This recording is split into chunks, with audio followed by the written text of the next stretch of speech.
ESPN came out with their first mock draft, courtesy of Mel Kiper Jr. It's time, ladies and gentlemen. It is time for a way too early reaction to a mock draft. What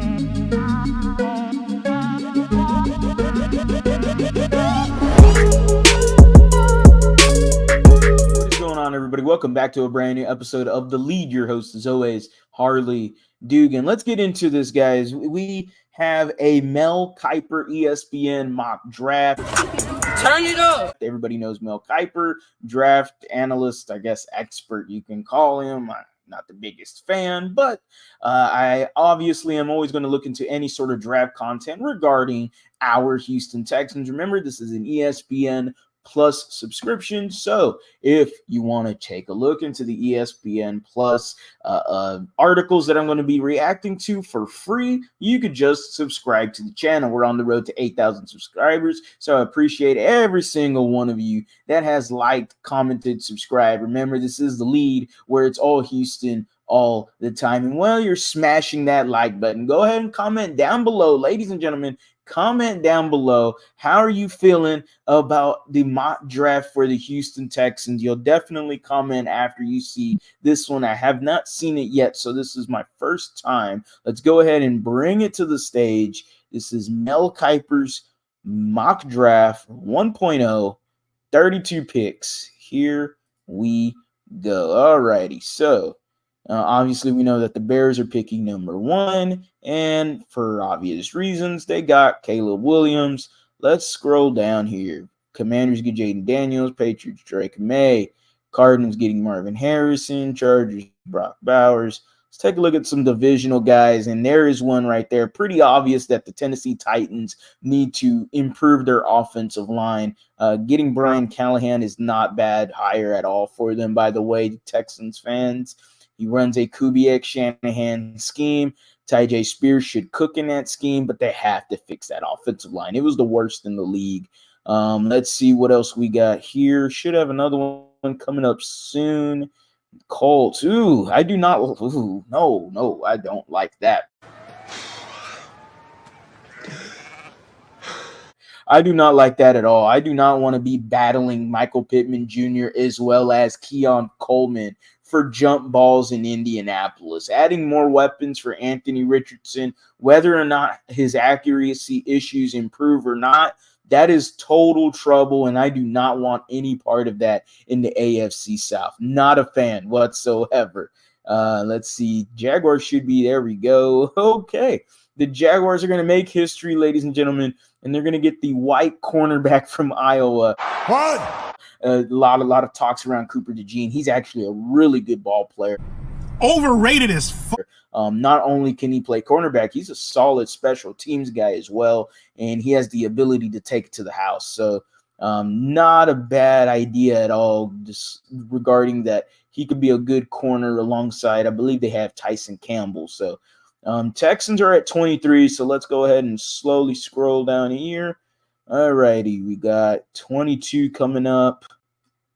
All right, what do we think? The Houston Texans are up next, and they have us taking one of my favorite defensive tackles in the draft. I don't think this happens, ladies and gentlemen, but man, it gets me excited to talk about Jer'zhan Newton, defensive tackle out of Illinois. We're here to take over. I mean, you're talking about the 2023 Big Ten Defensive Player of the Year, a 2-time All-American, a 3-time Big Ten all-time Big Ten, whatever they call it nowadays in college. All the words is this to say, Jer'zhan Newton is a badass defensive tackle. A mega haul. That when I was talking to Will McFadden, who's a good friend of ours from the channel, he was on Believe in Falcons from part of the Believe Network. He had Jer'zhan Newton going to the Texans as well in his little mock draft he did. Compared him to a name like Grady Jarrett. Yeah, Grady Jarrett is a pretty solid defensive tackle. I have no problem with Jer'zhan Newton. He tied in the leads nation. He led the nation in pressures. He tied for first place, actually. He had 44 pressures, by the way, 16 and a half sacks in his 3 seasons, at Illinois. He's an absolute monster, can stop the run, good at creating pressure inside as an interior defensive lineman. He's a big guy. Have him next to Will Anderson, and you're cooking here. You're creating a great, glorious stew right here. The Houston Texans would absolutely be cooking with him and Will Anderson. And, man, I don't know who else you would have along the defensive tackles. They do mention that they have the cap space to make the moves, but also have several free agents, including Grenard, Schultz, Rankins. Houston pursuing multiple positions with this pick.